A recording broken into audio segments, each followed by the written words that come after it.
નમસ્કાર મારા વાલા બાળકો, આજના ગણિત ગમ્મતના વર્ગમાં તમારું સ્વાગત છે. ગણિત ગમ્મત એટલે ગમ્મત સાથેનું જ્ઞાન, એટલે કે વાર્તા, ચિત્ર, રંગોળી, ડિઝાઇન જેવી પ્રવૃત્તિ દ્વારા ભણવું. ચાલો આજે આપણે ધોરણ 3ના પ્રકરણ 1માં ક્યાંથી જોવું તેના વિશે અભ્યાસ કરીશું. ચાલો હું તમને પહેલાં એક સરસ વાર્તા કહું. એક દિવસ શિક્ષકે તુષાર અને સોહિલને ઘરેથી ચિત્ર દોરી લાવવાનું કહ્યું. બીજા દિવસે બંને ચિત્ર દોરીને સ્કૂલમાં આવ્યા અને એકબીજાને ચિત્ર બતાવ્યું. તો તુષાર સોહિલનું ચિત્ર જોઈને હસવા લાગ્યો અને સોહિલને કહેવા લાગ્યો કે તારું ચિત્ર તો એક મોટા ખોખાની અંદર નાનું ખોખું મૂક્યું હોય ને એવું લાગે છે. ત્યારબાદ સોહિલે તુષારનું ચિત્ર જોયું. બંને એક જ ચિત્ર દોર્યા હતા, પણ બંનેના ચિત્ર અલગ અલગ હતા, પરંતુ ચિત્રો જુદા લાગતા હતા. સોહિલે કહ્યું કે તેણે તો મોટરકારને અગાસી પરથી જોઈ હતી. તમે એનું આ રમૂજી ચિત્ર સાચું છે તેવું વિચારો છો? ચાલો, તમે વસ્તુઓ તરફ જુદી જુદી બાજુએથી જોયું છે? જુદી જુદી બાજુએથી જોતાં તે એકસરખી દેખાય છે કે જુદી જુદી? ચાલો હું તમને એક ગાડી બતાવીને કહું. જુઓ, આ ગાડી છે. એને સામેથી જોઈએ તો કંઈક આવી દેખાય છે.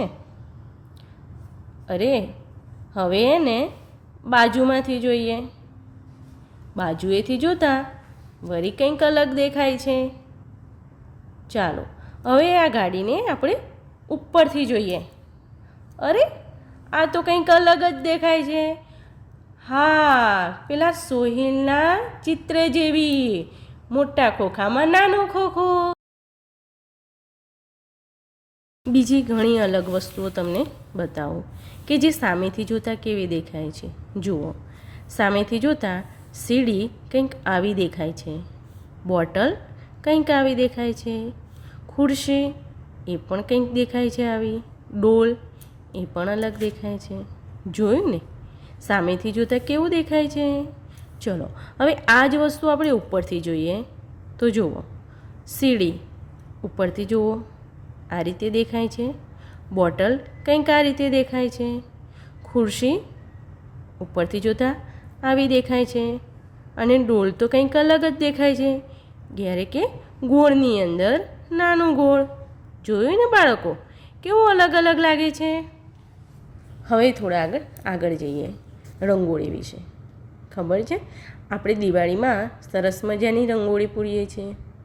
તમે બધા પૂરો છો ને? એની અંદર સુંદર ભાત એટલે કે પેટર્ન બનાવીએ છીએ. અહીંયા તમિલનાડુની મીનાક્ષી એ દરરોજ સવારે સરસ મજાની ટપકાનો ઉપયોગ કરીને રંગોળી બનાવે છે. ચલો મીનાક્ષીના જેવી હું પણ એક સરસ મજાની રંગોળી બનાવું છું. જુઓ, આ રીતે મેં રંગોળી તૈયાર કરી. હવે બાળકો, તમે પાના નંબર 4 અને 5 તમારા ગણિત ગમ્મત પાઠ્યપુસ્તકની અંદર પાના નંબર 4 અને 5ની અંદર જુદી જુદી સરસ મજાની તમને મનગમતી ડિઝાઇન આની અંદર દોરો. બિંદુઓને જોડતા જાઓ અને સરસ મજાની ભાત તૈયાર કરો. અને પાના નંબર 6 ઉપર સરસ મજાના ટપકા આપે છે. એ ટપકાની અંદર બિંદુઓને ભેગા કરી એક પતંગ, પાંદડું, ફૂલ, હોળી, તાળો અને માટલું સરસ મજાના બનાવો. દરેક બાળક ચોક્કસથી પ્રયત્ન કરશે અને આનંદ મળશે.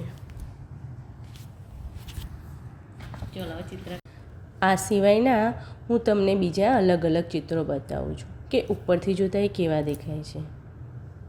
જુઓ, આ જે ચિત્રો છે, તમે અનુમાન લગાવો કે આ ચિત્રો કયા કયા હશે, શાના હશે?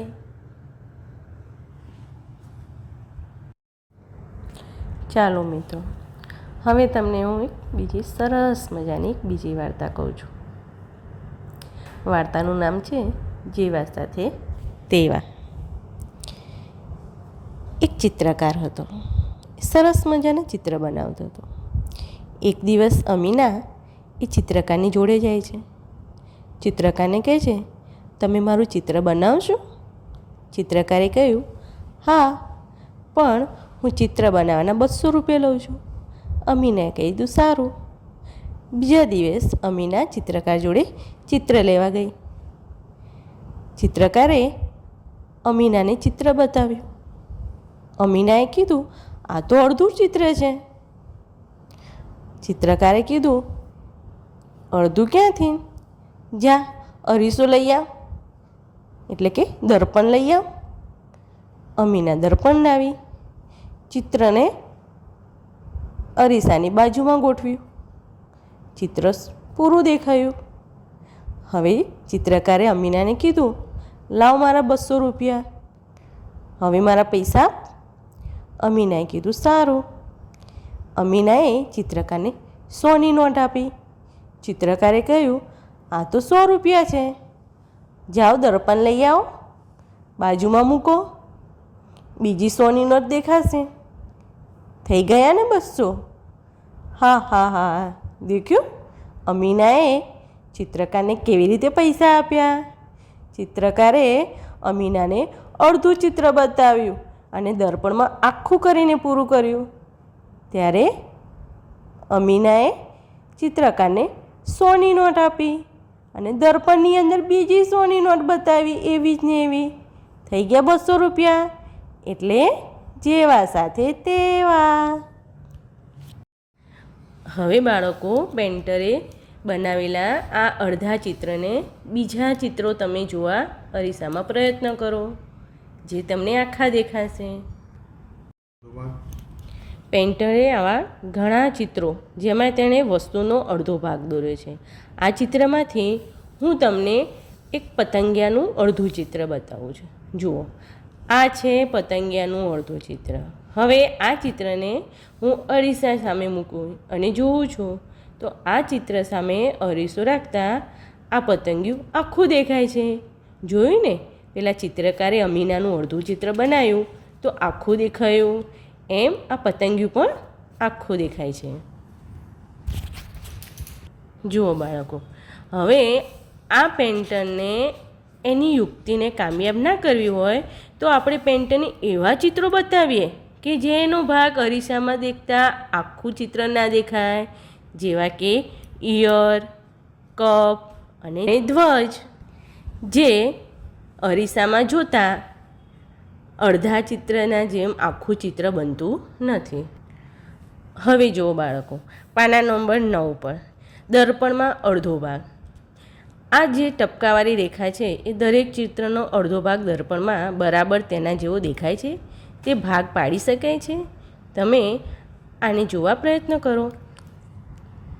હવે પાના નંબર 10 પર આપેલા ચિત્રો, જે જુદા જુદા ચિત્રો આપ્યા છે, હવે તમે એ ચિત્ર પર ટપકાવાળી રેખા બનાવો અને દર્પણ મૂકતા એના જેવું જ આખું ચિત્ર મળે એ ચિત્રને શોધો. હવે બાળકો, ABCDની અંદર પણ અક્ષરોના અડધા ભાગ પરથી તમે અક્ષરોનું અનુમાન કરો. જુઓ, હું તમને એક ચિત્ર બતાવું છે ABCDનું. આ ચિત્ર છે A, એનો અડધો ભાગ એને દર્પણમાં બતાવતા તે આખો દેખાય છે. બીજું છે M, એને જો હું અડધો ભાગ છે એને દર્પણમાં જોતા એ કેવો આખો દેખાય છે. એમ છે H, નો અડધો ભાગ એને દર્પણમાં જોતા એ કેવો આખો બની જાય છે. આ છે B, એને દર્પણમાં બતાવીએ એનો અડધો ભાગ દર્પણમાં જોતા તે પણ આખો બની જાય છે.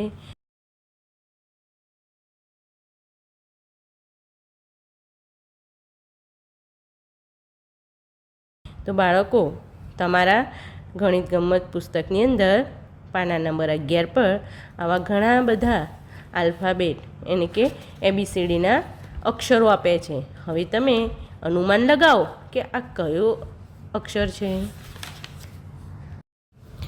ચાલો બાળકો, હવે તમને એક નવી ગમ્મત સાથે શીખવાડું. ચલો, તમે મોહરા જોયા છે ને? મેળામાં જાઓ છો ને, કેવા મોહરા હોય છે? વાઘનું, હાથીનું, બિલાડીનું. ચલો, હું તમને એક મોહરું બનાવતા શીખવાડું. શીખવું છે ને તમારે? ચલો એક સરસ કાગળ લઈ લો લંબચોરસ. એ કાગળને હવે મધ્યમાંથી વાળો, વચ્ચેથી એકદમ વાળી દો. એક બાજુ ચિત્ર દોરો. કાતરનો ઉપયોગ કરી આ ચિત્રને કટિંગ કરો. હવે કાગળની ઘડીને ખોલી નાખો અને એમાં આંખ, નાક વગેરે બનાવો. તેમાં રંગ પૂરો. પાછળના ભાગે રબર બેન્ડ બાંધો અને આ રીતે મોરું તમારા મોઢા પર પહેરી લો. જુઓ કેવું સરસ મજાનું મોરું બની ગયું. અરે તમે તો બિલાડી બની ગયા છે ને. હવે તમારા પાના નંબર 12 પર આ રીતનું મોરું બનાવેલું છે. એની અંદર એક ઢીંગલી છે, હાથી છે, હરણ છે. તમે આવા બીજા મોરા બનાવવા પ્રયત્ન કરો અને મજા આવશે તમને. મજા આવી ગઈ ને મિત્રો? કેવી મજા આવી?